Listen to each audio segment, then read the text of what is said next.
북한이 이례적인 새벽 열병식에서 신형 ICBM과 남한 전역을 타격할 수 있는 세 종류의 초대형 방사포 등 새 무기들을 공개했습니다. 김정은 위원장은 연설에서 인민들에게 고맙다며 울먹였고 남북이 다시 두 손 잡는 날이 찾아오길 기원한다는 융화 메시지를 내놨습니다. 북한의 신형 전략 무기들을 분석해봅니다. 청와대는 NSC 회의를 열어 열병식 내용을 분석하고 남북 간 여러 합의 사항이 반드시 지켜져야 한다고 밝혔습니다. 김정은 위원장의 대남 유화 메시지는 긍정 평가했습니다. 정부가 내일부터 사회적 거리 두기를 1단계로 완화해 대면 예배와 스포츠 행사 관중 30% 입장이 가능해졌지만 수도권 식당과 카페에 거리 두기 등 필요한 조치는 유지하기로 했습니다. 학교 등교 수업은 3분의 2 이하로 확대하기로 했습니다. 울산 주상복합 화재 감식 결과 3층에서 불이 시작된 것으로 확인됐지만 정확한 화재 원인은 밝히질 못했습니다. 이재민들은 일상 복귀를 앞두고 막막함을 호소하고 있습니다.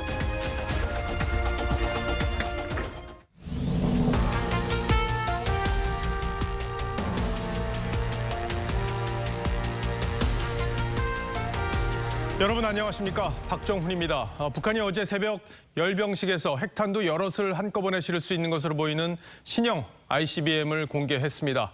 길이가 좀 짧아진 신형 잠수함 발사 미사일도 있었고 남한 전역을 타격할 수도 있는 초대형 방사포도 선보였습니다. 김정은 위원장이 방어용 무기라고 말하긴 했지만 이번 열병식으로 북한이 우리는 물론 전 세계에 언제든 위협이 될 수 있다는 사실은 더 분명해졌습니다. 이번 열병식은 새벽에 진행됐다는 것 말고도 눈에 띄는 부분이 아주 많았습니다. 김정은 위원장의 연설도 과거와는 분위기가 사뭇 달랐는데 오늘은 관련 소식부터 먼저 집중적으로 보도해 드리겠습니다. 먼저 김도형 기자가 어제 열병식의 핵심을 추렸습니다. 북한이 노동당 75주년 창건일을 맞아서 벌인 전례 없는 새벽 열병식. 행사가 절정에 이르자 신형 대륙간 탄도미사일 ICBM이 등장합니다. 조선의 믿음직한 자리적 해법 재력, 우리의 적들은 고려해야 할 것입니다. 김정은 위원장도 신형 미사일 등장에 환하게 웃으며 박수를 칩니다. 기존 ICBM인 화성 15형과 비교해 미사일의 길이와 직경이 늘었고 크기와 무게 증가를 감당하기 위해 이동식 발사대의 바퀴축도 11축으로 2개 추가됐습니다. 러시아 신형 토폴, 중국 신형 둥펑은 모두 8축형 이동식 발사대에 탑재되어 있습니다. 외신들은 세계 최대 탄도미사일 중 하나로 추정된다고 평가했습니다. 북한은 또 신형 SLBM, 즉 잠수함 발사 탄도미사일인 북극성 4A도 공개했습니다. 세계 최강의 병기 수중 전략 탄도탄. 북극성 3보다 직경은 굵어졌지만 잠수함 탑재를 용이하게 하기 위해 길이는 짧아진 게 특징입니다. 김정은 위원장은 외부 위협에 맞서는 자위적 수단이라는 점을 강조했습니다. 자위적 정당 방위 수단으로서의 전쟁 억제력을 계속 강화해 나갈 것입니다. 미국을 직접적으로 언급하지 않으면서 한 달도 남지 않은 미 대선 일정까지 감안했다는 분석이 나옵니다. TV조선 김도영입니다. 북한은 또 미국을 겨냥한 전략무기 외에도 한반도 전역을 타격할 수 있는 초대형 방사포 3종과 장갑차를 비롯해서 새로운 대남 신무기들을 대거 공개했습니다. 개인 전투 장비 중에는 우리보다 앞선 게 있다는 평가까지 나왔습니다. 이태희 기자가 분석해드리겠습니다. 발사관 6개를 탑재한 6연장 초대형 방사포가 모습을 드러냅니다. 사진이 아닌 기동 영상이 포착된 건 이번이 처음입니다. 세계 최강의 화력을 자랑하는 고적의 병기 초대형 방사포 정대들. 다시금 4연장, 5연장 방사포도 잇따라 공개됐는데 남한 전역을 타격할 수 있는 방사포를 표적에 맞게 선택할 수 있는 수준에 도달했다는 게 전문가들 분석입니다. 대전차 미사일을 장착한 스트라이커 장갑차도 처음 공개됐습니다. 특히 바퀴를 8개 사용해 외형상 미군 장갑차를 모방했다는 관측이 나옵니다. 현대화된 개인 전투 장비도 첫 선을 보였습니다. 헤드셋과 단말기 등 웨어러블 장치가 도입됐고 소총에는 조준경과 소음기, 야시경이 장착됐습니다. 방독면과 보호의를 착용한 생화학 부대도 열병식에 처음 나왔습니다. 어떤 측면에서는 지금 우리 병사들이 사용을 하고 있는 것보다 더 좋은 개인 전투 장구들이 워리어 플랫폼과 유사한 형태로 북한판 이스칸데르 탄도미사일과 에이테킴스 지대지 미사일은 무한 궤도 차량에 탑재됐고 트레일러 차량 탑재형 지대공 미사일도 처음 공개됐습니다. TV조선 이태희입니다. 자, 이렇게 회색 정장 차림으로 열병식에 참석한 김정은 위원장, 인민들을 향해 10차례 넘게 미안하고 고맙다면서 눈물까지 보였습니다. 그만큼 북한의 경제 사정이 어렵다는 방증이겠죠.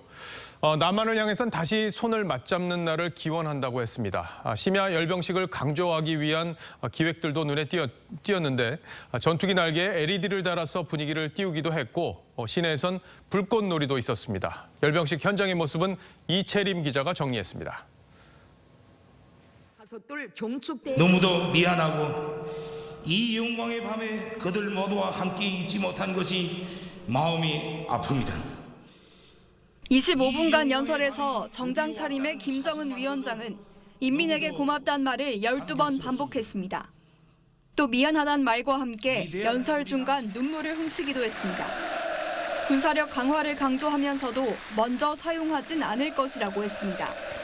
전쟁 억제력이 결코 남용되거나 절대로 선제적으로 쓰이지는 않겠지만 남한을 향해선 정상회담을 거론하는 듯한 유화 메시지도 보냈습니다. 모든 것이 북과 남이 다시 두 손을 마주 잡는 날이 찾아오기를 기원합니다. 열병식에선 리병철 당 중앙군사위 부위원장과 박정천 군 총참모장이 김정은 양옆에 자리해 당과 군내 실세임을 과시했습니다. 동생 김여정 제1부부장도 참석했고 현송월 부부장은 김 위원장 입장 때부터 밀착 보좌했지만 부인 리설주 모습은 보이지 않았습니다. 심야 행사를 강조하기 위해 전투기 날개에 LED 조명을 달았고 평양 시내에선 불꽃놀이도 열렸습니다. 밤에 개최함으로 해서 시각적인 효과가 훨씬 배가 됐고 경제적인 어려움은 잠시 잊자 하는 일종의 마취 효과를 거두려고 했던 건가요? 행사엔 예년과 비슷한 2만여 명이 동원됐지만 대부분 마스크를 쓰지 않았습니다. TV조선 이채림입니다. 공무원 비격 사건이 아직 마무리되지 않은 상황에서 북한 열병식을 지켜본 우리 정부의 속내는 좀 복잡해 보입니다. 앞서 보신 대로 우리를 겨냥한 신형 무기들을 대거 선보인 상황에서도 대남 유화 메시지를 긍정적으로 보는 기류가 더 강했습니다. 야당은 종전선언이 대통령의 집착이라는 게 드러났다고 평가했습니다. 미국의 반응까지 김보건 기자가 정리했습니다. 청와대는 서훈 국가안보실장이 주재한 긴급 NSC 상임위 회의 직후 환경이 조성되는 대로 남북관계를 복원하자는 북한의 입장에 주목한다는 입장을 내놨습니다. 관련 부처들은 역할 분담을 한 듯한 반응을 보였습니다. 통일부는 인도, 보건의료 분야에서부터 상호협력이 재개되길 바란다고 했고 국방부는 새로운 장거리 탄도미사일로 추정되는 무기를 공개한 것에 대해 우려를 표명한다고 했습니다.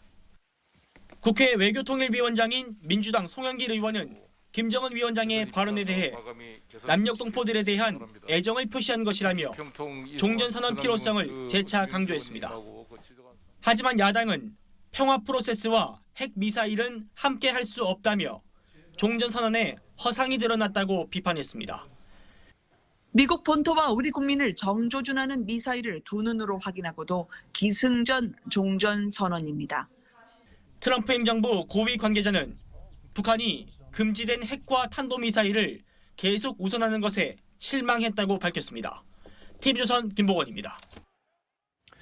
보신 것처럼 이번 열병식에서 가장 주목받은 건 다탄두로 진화한 북한의 신형 ICBM과 SLBM입니다. 또 김정은 위원장의 대남 유화 메시지가 있긴 했지만 북한은 대남 신무기들까지 대거 선보이는 이중적인 모습을 보였습니다. 이 무기들이 어떤 성능을 갖고 있고 한반도 안보엔 어떤 위협이 될 수 있는지 전문가의 의견을 들어보겠습니다.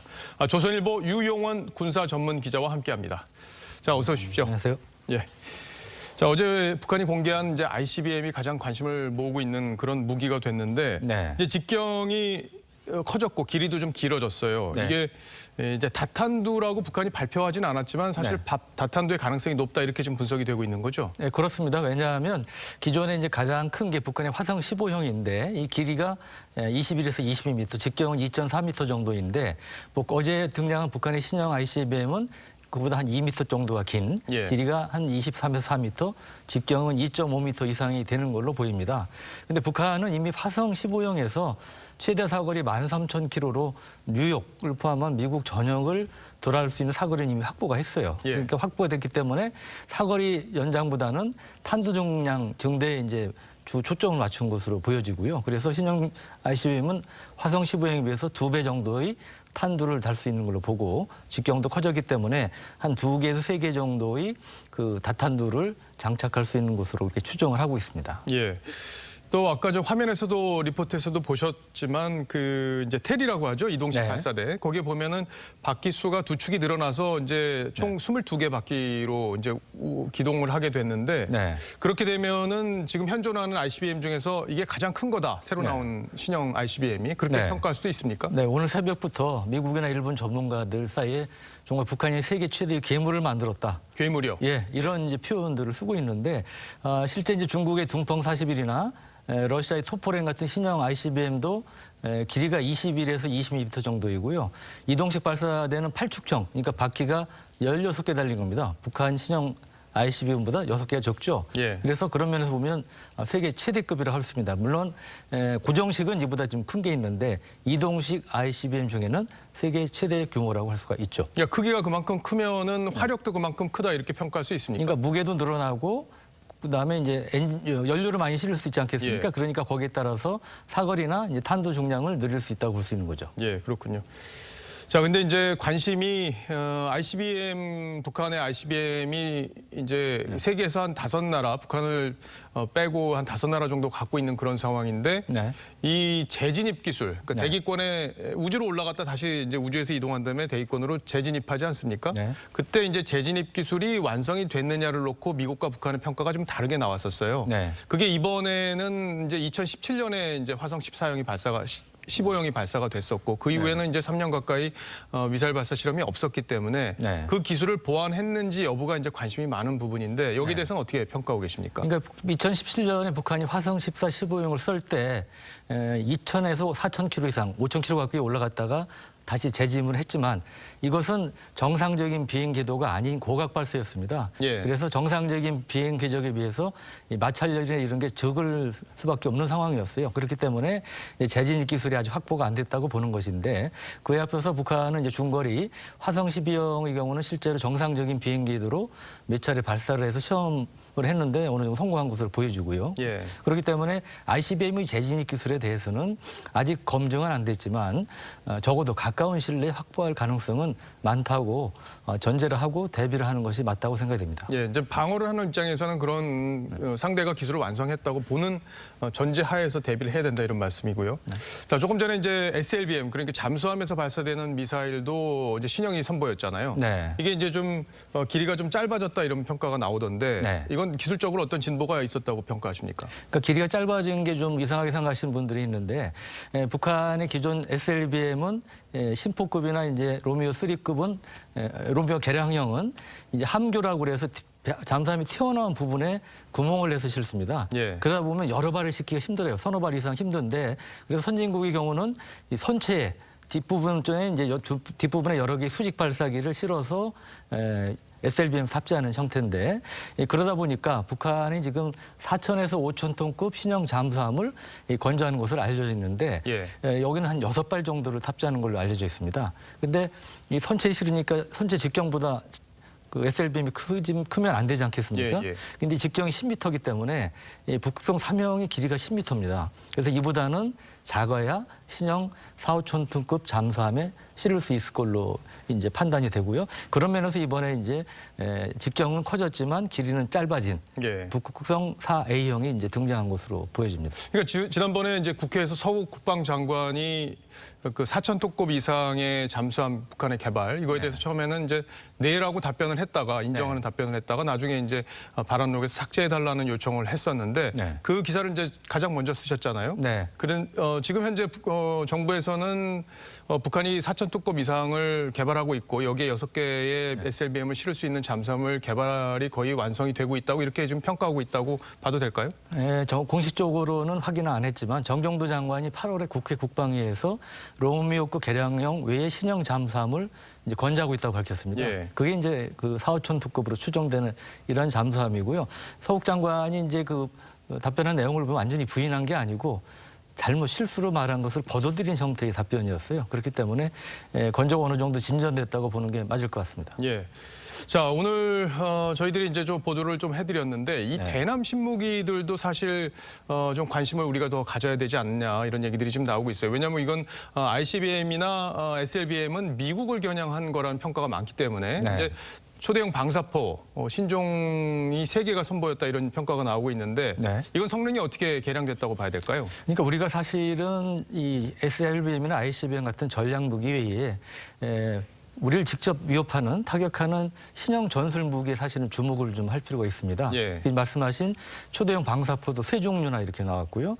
그 외에 이제 신형 전차, 우리 K1 비슷한 이런 전차도 완전히 새로운 형태로 이제 등장을 했고, 미국의 스트라이커 장갑차 비슷한 이런 장갑 차량이라든지 대공 미사일에도 이런 신형 전술 무기들이 등장했고요. 또 한 가지 특징 중에 하나 아까 리포트에도 있었습니다만 우리 군이 이제 전투장구류, 방탄복 그다음에 방탄 헬멧, 조준경, 뭐 소총 이런 거를 업그레이드하는 워리어 플랫폼이라는 걸 추진하고 있는데 이거하고 아주 비슷한 거에 등장을 했어요. 근데 아시다시피 북한은 돈이 없기 때문에 이 많은 병력을 그렇게 업그레이드하기 힘들 걸로 보고 있는데 여하튼간에 이런 시도를 하고 있다는 것이 상당히 우리가 관심을 갖고 좀 주목을 해야 될 부분이라고 생각합니다. 근데 이제 대남 무기들을 선보이면서 사실 오늘 메시지만 보면은 이제 우리하고 다시 한번 뭐 좋은 기회를 만들어 보고 싶다는 취지의 김정은 위원장의 얘기가 있었는데 이제 그런 부분이 다소 모순적인 거 아니냐. 이제 공격 무기들을 보이면서 잘 지내보자고 한다는 게 그래서 이런 데 대한 논란이 좀 있는 듯합니다. 이제 어떻게 이건 평가하십니까? 그러니까 북한이 이번에 신형 전략 전술 무기를 선보였는데 이게 불과 1년 몇 개월 만에 만들어졌겠습니까? 중요한 것은 지난 3, 4년 그러니까 남북 미북 정상회담 할 때 이런 때 이전부터 계속 북한은 한쪽으로는 이런 신형 전략 무기, 그다음 우리를 겨냥한 전술 무기를 개발하고 있었다는 걸 이번에 보여줬다는 것이죠. 그런데 이게 과연 이 비용이라든지 기술이 어디서 왔을까요? 그 부분도 우리가 상당히 좀 따져볼 필요가 있죠. 그 비용이 어디서 왔을까요? 그 부분은 저도 뭐 정확히 말씀드리기 어려운데 중요한 게 대북 제재 국면이 계속되고 있는 상황에서 북한이 여하튼 간에 이러한 물건들을, 무기들을 만들어냈다. 거기에 우리가 좀 경각심을 갖고 지켜봐야 할 것 같습니다. 뭐 어쨌든 북한이 이제 어제 내놓은 그 대남 유화 메시지의 진정성이 있으려면은 이제 우리를 좀 더 우리에 대해서 좀 고압적인 자세나 이런 것들을 좀 배격하고 또 우리의 공동조사 요구, 공무원 피격 사건에 대한 공동조사 요구 이런 것들도 좀 받아들여야 되지 않을까 이런 생각이 듭니다. 잘 들었습니다. 지금까지 유용원 군사전문 기자였습니다.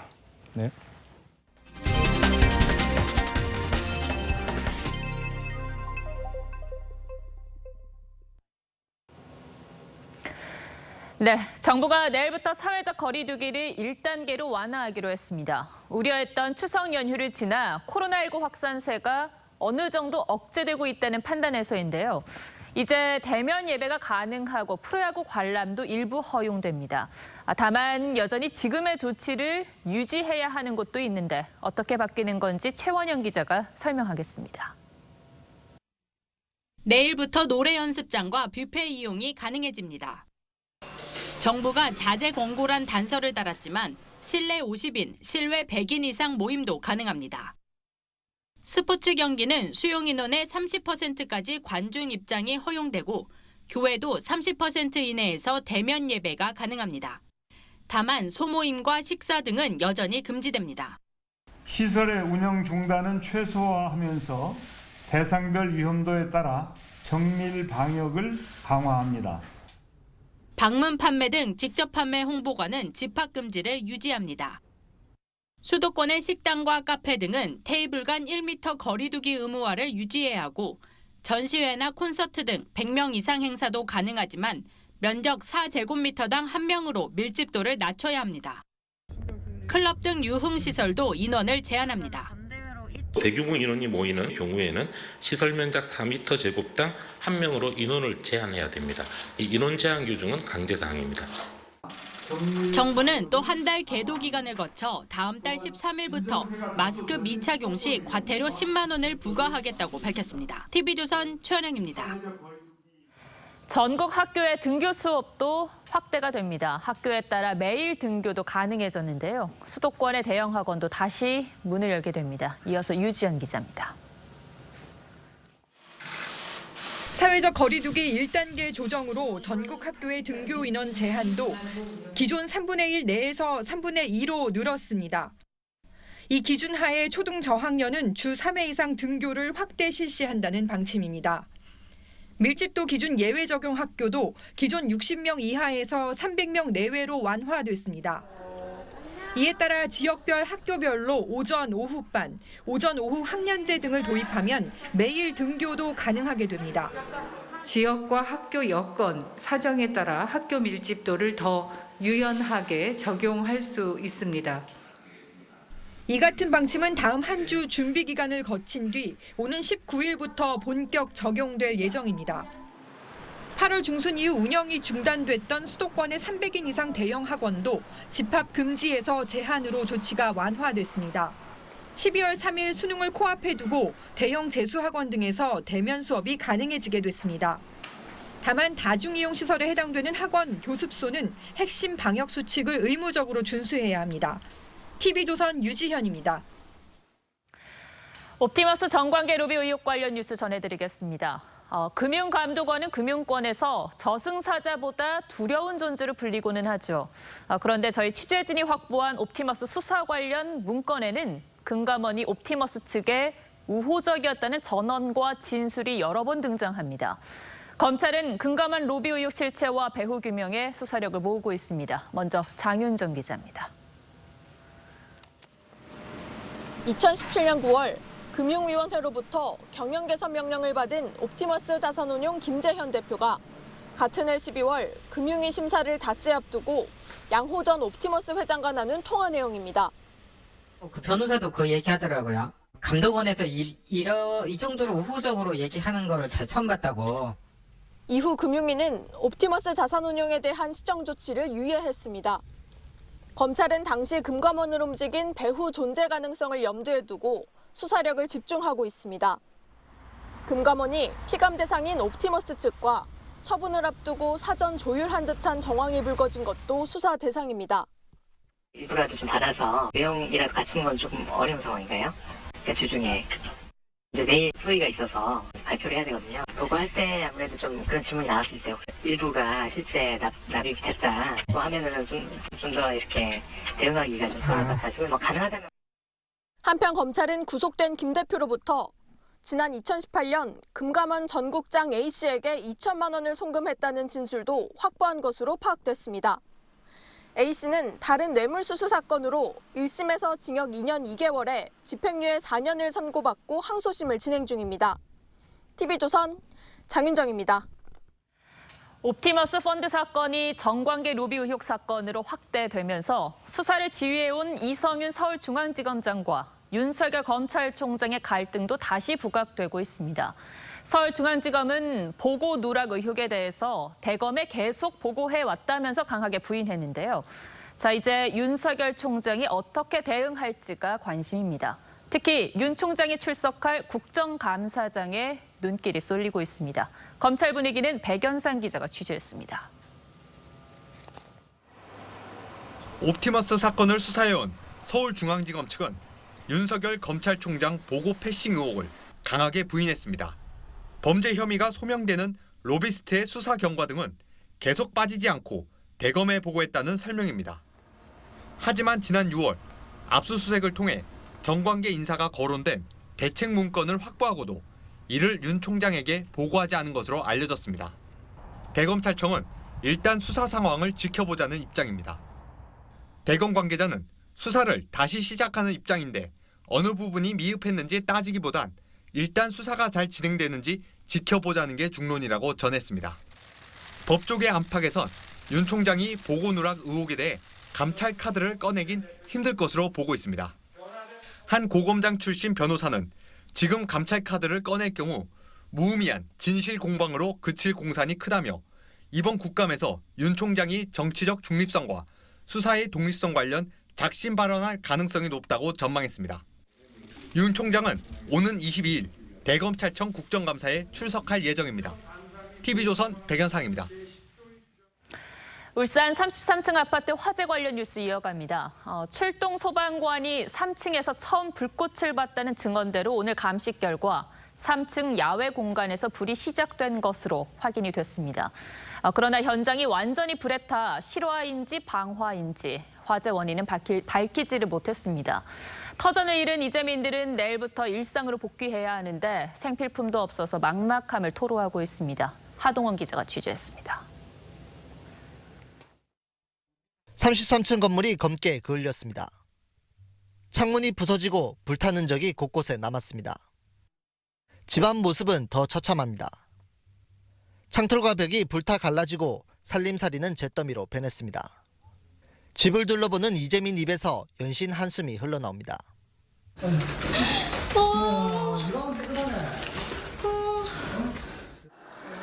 내일부터 직장과 학교에 가야 하는 이재민들은 조심스럽게 집으로 들어가 생필품을 챙겼습니다. 월요일부터 학교에 가요. 다른 건 뭐 다 챙겨 나오신 거예요? 아니면은 가방에 뭐 들었어요? 교복이랑 책들. 집이 완전히 불탄 주민은 속옷조차 제대로 챙기지 못했고 봉투 안에 들었던 밀봉돼 있던 뭐 속옷까지 안 뜯은 게 있으면 들고 왔고 옷까지는 하나도 못 입고. 집이 불탄 직장인들은 일이 손에 잡히지 않을까 걱정입니다. 출근은 해야죠. 뭐 전에처럼은 못하지만 그래서 뭐 위기상으로 뭐 대충 해서 그냥 해서만 가는 거죠. 연휴가 끝나고 일상 복귀를 앞둔 이재민들의 한숨이 더욱 깊어지고 있습니다. TV조선 하동훈입니다. 희귀어종인 연어가 산란을 위해 모천으로 돌아가고 있습니다. 이렇게 회귀하는 연어를 보호하는 포획 금지 기간이 오늘부터 시작이 됐는데 정작 연어들은 2주 전부터 회귀에 나섰습니다. 때문에 벌써 수많은 연어들이 순환을 당하고 말았습니다. 이승훈 기자가 현장에 다녀왔습니다. 양양 남대천입니다. 물속에는 산란을 위해 고향을 찾은 연어떼로 가득합니다. 다리 난간에는 회귀하는 연어를 잡으려는 낚시꾼들이 줄지어 있습니다. 미끼 없이 큰 바늘을 이용해 팔뚝만한 연어를 낚아올립니다. 연어잡이 횟집이 그만에 한 30년 있었나? 다리를 몇천 마리가 들어있는. 낚시꾼들은 알을 가득 품은 어미 연어까지 암수를 가리지 않습니다. 어미를 포획해도 되냐 묻자 취재진에 화를 냅니다. 암놈 순놈 구별해서 잡지 말아야 되는 그런 잡지 말라는데 왜 치려고 사람을. 연어 회귀철을 노린 낚시가 기승을 부리고 있지만 단속은 이루어지지 않습니다. 연어는 9월 말부터 회귀하지만 포획 금지 기간은 10월 11일부터 시작되기 때문입니다. 연어는 정부가 해마다 1000만 마리 넘는 치어를 방류할 정도로 희귀어종입니다. 산란을 위해 국내로 회귀하는 연어의 비율은 1%도 안 됩니다. 난간 올라가고 이러는 거는 실제 거기서 낚시하는 거에 대해서는 현재 규제할 수 있는 사항이 사실 없거든요. 전문가들은 포획 금지 기간을 일주일 앞당기도록 관련 규정을 손질하거나 해외처럼 허가제를 도입해 낚시꾼들의 무분별한 포획을 막아야 한다고 말합니다. TV조선 이승훈입니다. 고속도로에서 화물차 사고로 숨진 사람이 매달 70~80명에 달합니다. 화물차는 장시간 운전을 하다 보니 졸음과 주시 태만으로 인한 사고 위험이 늘 도사리고 있죠. 그래서 도로공사가 350억 원을 들여 화물차 운전자들이 쉴 수 있는 쉼터를 만들었습니다. 그러나 8개월째 폐쇄된 채 방치돼 있다는데요. 어찌된 일인지 정준영 기자가 밀착 취재했습니다. 재작년 고속도로 출근길에서 7중 추돌 사고를 낸 화물차 운전자도 지난해 갓길 작업 차량을 들이받은 21톤 트럭 운전자도 졸음운전이 원인이었습니다. 화물차 졸음운전 사고를 막겠다며 도로공사가 만든 화물차 라운지입니다. 현관엔 폐쇄 안내문이 나붙어 있고 화물차 운전자들은 주차된 화물차 속에서 쪽잠을 청합니다. 오늘 지금 12시간 운행했죠. 오늘 잠깐 지금요. 1년 전 문을 연 이 숙소는 코로나 대응 단계가 심각으로 올라간 지난 2월 이후 계속 폐쇄된 상태입니다. 심야 시간에도 불 꺼진 화물차 라운지 대신 주차장만 잠을 청하는 운전자로 붐빕니다. 많으면 2시간, 짧으면 시간 반 그래요. 솔직히 운전을 하는데 20% 정도는 돈다고 봐야 돼요. 도로공사가 전국 41곳에 화물차 쉼터 설치를 위해 들인 비용은 350억 원. 졸음을 쫓기 위한 수면실과 샤워실, 세탁실 등을 갖추고도 코로나 감염 우려를 이유로 전면 폐쇄를 택한 겁니다. 화물차 라운지 같은 경우에는 체류 시간이 길고 공간이 협소해가지고 집단 감염병 발생 위험성이. 지난해 고속도로에서 발생한 화물차 교통사고 원인 가운데 운전자 주시 태만과 졸음운전이 절반 이상이었습니다. 방역수칙이 지켜질 수 있는 범위 내에서 제한적 개방을 고려해야 한다는 지적도 나옵니다. TV조선 정준영입니다. 트럼프 대통령이 코로나 확진 판정 이후 처음으로 대중 유세를 강행했습니다. 물론 거리를 두긴 했지만 완쾌되지 않은 상황에서 무모한 연설을 강행했던 논란이 커지고 있습니다. 지금부터는 워싱턴을 연결해서 어떻게 논란이 번지고 있는지 한번 들어보겠습니다. 자, 최우정 특파원, 미국 대선이 다음 달 3일이니까 이제 23일밖에 남지 않았는데 트럼프 대통령 마음이 급한 모양입니다. 네, 워싱턴입니다. 트럼프 대통령이 지지자 수백 명을 100억 건으로 초대해 법과 질서를 주제로 연설을 했습니다. 자, 트럼프 대통령의 상징이죠. 이 빨간 모자를 쓴 지지자들은 트럼프 대통령이 등장을 하자 대형 성조기를 흔들며 환호했습니다. 트럼프는 마스크를 쓰고 나왔지만 연설을 할 땐 벗어버렸습니다. 18분가량 연설을 했는데 기분이 좋다는 말로 연설을 시작해 대부분은 바이든 후보를 공격하는 데 썼습니다. Sleepy Joe Biden's betrayed black and Latino Americans. If you think he can run this country, you're wrong. 지지자들 역시 사회적 거리 두기를 하지 않았습니다. 이들은 연설이 끝난 뒤 주변 거리에서 가도 행진도 했습니다. 트럼프는 다음 주에도 유세를 이어갑니다. 2차례 집회 일정도 추가로 공개했습니다. 12일 플로리다 올랜도에 이어 13일엔 펜실베이니아 존스타운, 14일 아이오와 디모인을 찾습니다. 자, 트럼프 대통령의 건강이 얼마나 회복됐는지도 관심이 큰데 보여지는 것과는 다를 수 있잖아요. 취재가 좀 되고 있습니까?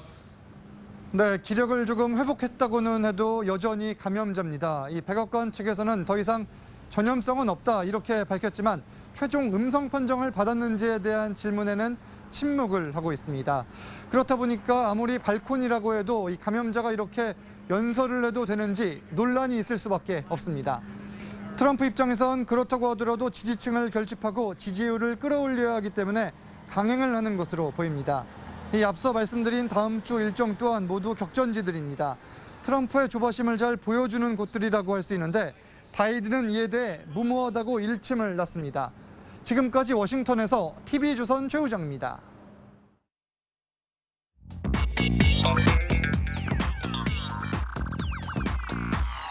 뉴스야 시작합니다. 정치부 서주민 기자 나와 있습니다. 첫 번째 물음표 보죠. 네, 첫 번째 물음표는 이혁진 김치 사업 성업 중으로 하겠습니다. 예, 5천억대 지금 펀드 손실이 나서 논란이 커지고 있는 옵티머스 펀드의 설립자죠, 이혁진 씨. 네. 지금 미국에서 김치 사업을 하고 있다는 건 좀 알려진 얘기인데 네. 뭐 사업이 잘 되고 있는 모양이죠? 네, 지금 보시는 게 이 씨 회사가 올린 것으로 보이는 구직 광고 글입니다. 이 온라인 사업을 확장하고자 각 사업 부문별로 약 한 명씩 뽑는다는 내용입니다. 이 메일 주소를 보면 에스크 베리타스라고 되어 있는데요. 옵티머스의 전신이 된 회사입니다. 회사 주소도 적어 놓았고 또 회사 차량으로 보이는 사진도 첨부를 했습니다. 이 회사 홈페이지에서는 추석 맞이 특가 행사도 진행 중이었습니다. 특가 행사요? 예. 예. 뭐 직원까지 뽑는 걸 보면 사업이 좀 잘 되고 있다 이렇게 볼 수 있는 그런 상황으로 보이는데 자, 근데 이 씨가 인터폴에 지금 적색 수배가 된 상황으로 저는 알고 있는데 네. 저렇게 회사 주소까지 올리면 사업을 하고 있는데 아무도 잡지 않는 거 아니냐 이런 얘기들이 지금 나오고 있어요. 그렇습니다. 이 씨는 이 옵티머스 환매 중단 건과는 별개로 횡령 성희롱과 상해, 또 조세 포탈 혐의 등 모두 5개 사건의 피의자로 이 검찰 수사 대상에 올랐었고 현재는 인터폴 적색 수배가 내려진 상태입니다. 그런데 미국은 이 인터폴 수배가 내려졌다고 해서 이 범죄인 체포가 바로 가능한 나라는 아닙니다. 이 씨 송환을 위해서는 이 법무부가 이 미국에 범죄인 인도 청구 요청을 해야 하는데요. 법무부는 이에 대해서 범죄인 인도 청구 요청을 했는지 여부는 확인해 줄 수 없다고 밝혔습니다. 다만 미국과 형사 공조 절차가 진행 중이고 통상적으로 송환까지는 몇 년 정도 걸린다라고 설명을 했습니다. 이 국민의힘은 검찰과 법무부가 여권 실세가 얽혀 있다는 옵티머스 설립자 이 전 대표의 신병 확보를 외면하고 있다고 주장했습니다. 근데 최근에 이제 검찰이 압수수색 과정에서 확보했던 옵티머스 내부의 문건을 보면 여기에 이혁진 씨 이름이 나오고 있잖아요. 그렇습니다. 그 이혁진 문제 해결 과정에서 도움을 줬던 정부 및 여당 관계자들이 이 프로젝트 수익자로 일부 참여돼 있고 또 펀드 설정과 운용 과정에도 관여가 돼 있다라고 적혀 있습니다. 다만 현 경영진이 과거 대표였던 이혁진 씨에게 책임 그리고 또 수사에 초점을 돌리기 위해서 의도적으로 작성한 문건일 가능성도 배제할 수는 없습니다. 그렇기 때문에 이 언급된 당사자죠. 이혁진 씨에 대한 조사가 더더욱 불가피한 상황입니다. 자, 그런 조사가 이제 이루어지지 않는다면은 이혁진 씨가 이제 민주당 공천을 받아서 서초에 출마했던 전력이 있기 때문에 검찰이 제대로 수사를 안 하는 거 아니냐 이런 의혹이 불거질 수밖에 없는데. 자, 이혁진 씨는 지금 어떻게 설명을 하고 있습니까? 네, 뭐 연락은 닿았는데 옵티머스 문건과 또 국내 송환 문제에 대해서는 답을 하지 않았습니다. 다만 과거 한 언론에 옵티머스 사태와 자신은 관련이 없고 또 도피 목적으로 출국한 것도 아니라고 한 바가 있습니다. 예, 뭐 어쨌든 정권과 가깝다는 사람들 지금 검찰에서 제대로 수사를 안 하는 거 아니냐, 또 좀 검찰이 좀 무르게 대응하는 거 아니냐 이런 얘기들이 계속 나오고 있다는 점 검찰도 잘 귀담아 들었으면 좋겠습니다. 첫 번째 물음표 정리해 주시죠. 네, 첫 번째 물음표 이혁진 김치사업 성업 중의 느낌표는 겉절이 수사는 안 돼로 하겠습니다. 뭐 겉절이 김치는 몰라도 겉절이 수사는 안 된다는 의미로 달아봤습니다. 겉절이 김치는 괜찮습니까? 뭐 저는 좋아합니다. 다음 물음표로 가보죠. 두 번째 물음표는 이낙연 동교동계 복당 난감하네로 하겠습니다. 이낙연 대표가 지금은 이제 친문들과 함께 하고 있는 그런 상황인데 이제 과거에 이제 뿌리가 동교동계에 있다 이런 얘기들이 나오고 있기 때문에 복당 문제를 어떻게 처리할지 그 부분이 좀 관심이잖아요. 그렇습니다. 이 동교동계는 민주당이 야당이었던 2016년에 20대 총선을 앞두고 이 집단 탈당을 해서 안철수 대표가 있었던 국민의당으로 갔습니다. 당시 문재인 대표를 공격하는 등 앙금이 적지 않았는데 동교동계의 핵심 인사죠. 정대철 전 고문이 이낙연 대표를 만나서 이 복당 방안을 논의했다는 보도가 나왔습니다. 자, 그런데 총선 전에 이미 이제 동교동계가 민주당으로 복당하려고 했었잖아요. 복당제도 냈던 거로 제 기억을 하는데. 그렇습니다. 이 지난 22대 총선 직전에 이낙연 대표의 종로 당선에 힘을 보태겠다며 민주당 복귀를 선언했었습니다. 지난날 같은 꿈을 함께 꾸었고 그 꿈을 함께 이루었던 민주당에 오늘 복귀합니다.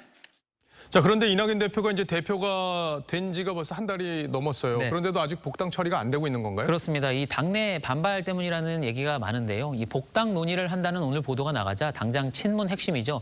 전재수 의원이 페이스북에 글을 올렸는데 그동안 이 쏟아냈던 가혹하고도 참담한 말들을 어찌 감당하려고 하느냐 참 보기가 그렇다라는 내용이었습니다. 이 민주당 당원 게시판에도 복당에 반대한다는 글들이 잇따라 올라왔습니다. 이 대표 입장에서는 좀 난감하겠어요. 뭐라고 하던가요? 이 대표의 한 측근 의원과 통화를 해봤는데요. 이 대표가 복당의 구체적인 방침을 갖고 있는 건 아니겠지만 이 장벽이 해소돼야 복당을 검토할 수 있다라고 했습니다. 뭐 당대표가 되긴 했지만 또 대선 후보라는 산을 또 하나 넘어야 되기 때문에 친문들의 눈치를 봐야 하는 뭐 그런 상황으로 보입니다. 그렇습니다. 이 당사자들인 동교동계 인사들도 이 대표의 그런 입장을 고려하면서 이 내년 보궐선거 때 복당 움직임이 있지 않겠느냐 이렇게 예상을 했습니다. 제가 알기로는 뭐 정대철 고문이 이낙연 대표를 우물우양으로 많이 돕고 있다 이렇게 지금 듣고 있는데 마음으로는 또 서운하지 않을지 모르겠습니다. 자, 두 번째 물음표도 정리해보죠. 네, 두 번째 물음표. 이낙연 동교동계 복당 난감하네 느낌표는 둘 다 없거나 둘 다 잃거나로 하겠습니다. 이 뭐 호남 출신 당대표인 이 대표는 이 당내 친문 주류 세력과 또 호남 지지 세력이 양쪽으로부터 지지를 받고 있다는 평가가 많습니다. 양쪽 다 놓치지 않으려다가 지지 기반이 약해질 수도 있다는 점을 이 대표도 고민하고 있지 않을까 싶습니다. 뭐 정치라는 게 결단의 연속이죠. 잘 들었습니다. 지금까지 서주민 기자였습니다. 영남의 알프스라 불리는 경남 밀양 제약산 정상에 억새가 만발했습니다. 억새는 햇빛 방향에 따라서 은빛, 금빛으로 변하는 매력이 있는데요. 가을 정취 가득한 억새밭 풍경을 이성진 기자가 담아왔습니다. 해발 700m 밀양 제약산 정상입니다. 평평한 능선을 따라 넓은 억새밭이 자리 잡았습니다. 사자의 등을 닮았다에서 이름 지어진 사자평입니다.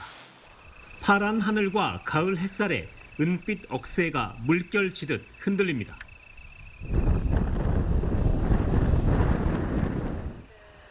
천천히 걸어서 산에 오르고 산악 자전거로 달리고 시민들은 억새밭을 거닐며 가을 정취를 만끽합니다. 늘 아름다운데 오늘 또 바람도 좋고 구름도 좋고 날씨도 좋고 괜찮은 것 같습니다. 가을을 맞아 축구장 25개 넓이 사자평에 억새가 활짝 피었습니다.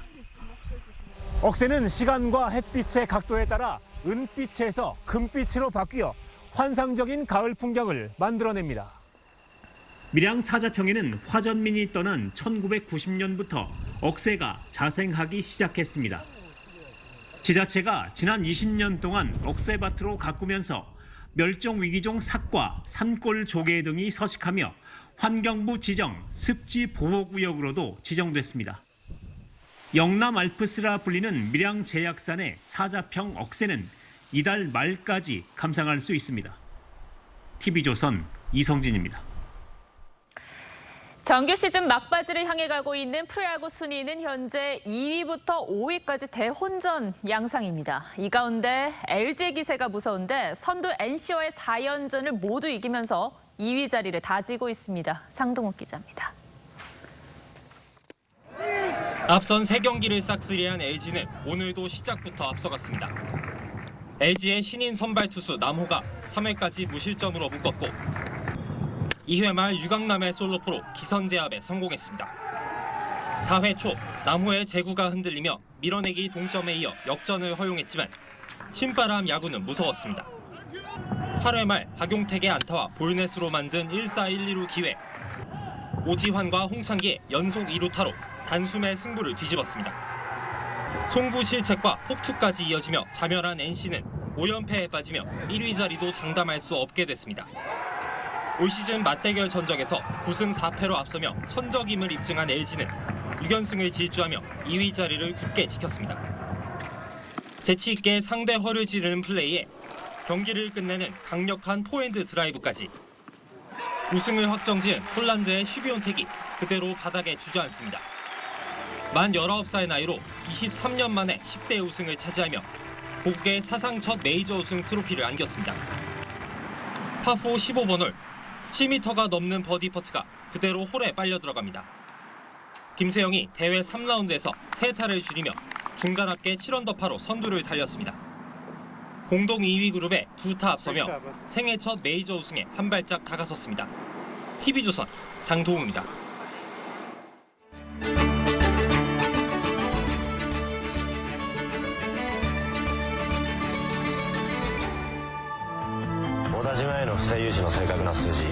.300億ですか。東京地検です。丸野証券商法違反事件の関連で捜索します。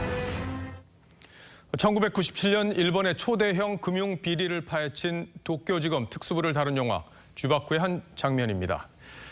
도쿄지검 특수부는 지난 수십 년간 살아있는 권력을 수사하면서 일본 국민이 가장 신뢰하는 기관으로 거듭났습니다. 오직 증거를 따라 여기까지 왔다. 1976년 로키드 사건 때 다나카 전 총리를 기소하며 내놓은 이 발표문에는 특수부 검사들의 정신이 오롯이 담겨 있습니다. 5천억이 넘는 피해액, 3천 명 가까운 피해자. 옵티머스 펀드 사건을 수사하는 우리 검찰의 모습은 한편의 블랙 코미디 같습니다. 남부지검의 금융범죄 전담팀은 올해 초 추미애 법무장관이 해체했고 대신 고소 사건을 다루는 중앙지검 조사 1부가 이 사건을 맡았습니다. 정관계 인사 9명의 실명까지 나왔지만 3개월째 소환 조사도 하지 않고 있죠. 피해액이 1조 6천억 원이나 되는 라임 사건도 별반 다를 게 없습니다. 재판에서는 청와대 고위 인사에게 거액을 건넸다는 증언까지 나왔지만 윤석열 총장은 언론을 통해 알았다고 했습니다. 추미애 장관 아들 의혹의 무혐의 처리, 고민정, 윤건영, 이수진 의원의 선거법 위반 무혐의 처리. 여기에 울산시장 하명 수사 의혹 수사도 지지부진합니다. 살아있는 권력도 수사라는 대통령의 말이 공연불처럼 들리게 된 건 이미 오래됐습니다. 검찰 권력을 국민에게 돌려준다는 개혁의 명분도 허울 뿐이라고 하면 지나친 표현일까요? 많은 국민은 지금의 검찰이 국민의 편인지 아니면 권력의 편인지 묻고 있습니다. 그래서 올해 초 조국 전 장관의 무혐의를 주장한 선배 검사에게 당신이 검사냐고 했다는 한 검사의 외침은 2020년 대한민국 검찰의 민낯을 보여주는 상징적인 말이 됐습니다. 윤석열 총장은 죄를 보면 수사하는 게 검사고 난 검사를 믿는다고 한 적이 있다죠. 하지만 추미애 장관을 앞세운 권력의 압박에 저항하지 못하고 피해자 코스프레로 일관한다면 윤 총장 역시 검찰 역사에 오점을 남길 수밖에 없을 겁니다. 노무현 전 대통령은 2003년 검사와의 대화 때 스스로를 지키기 위해 노력하지 않는다며 검찰을 꾸짖은 바가 있습니다. 검찰의 중립은요, 정치인들이 검찰의 중립을 보장해 주는 것이 아닙니다. 검찰을 스스로 지키려는 노력이 있어야 합니다. 검찰의 독립이라는 것은요, 검찰을 스스로 품위를 가지고 지켜나가십시오. 권력의 겹불을 쬐며 출세를 쫓는 검사들이 득세하는 작금의 현실에 저 역시 이 한마디를 던지고 싶습니다. 당신이 검사냐? 오늘 앵커가 고른 한마디였습니다.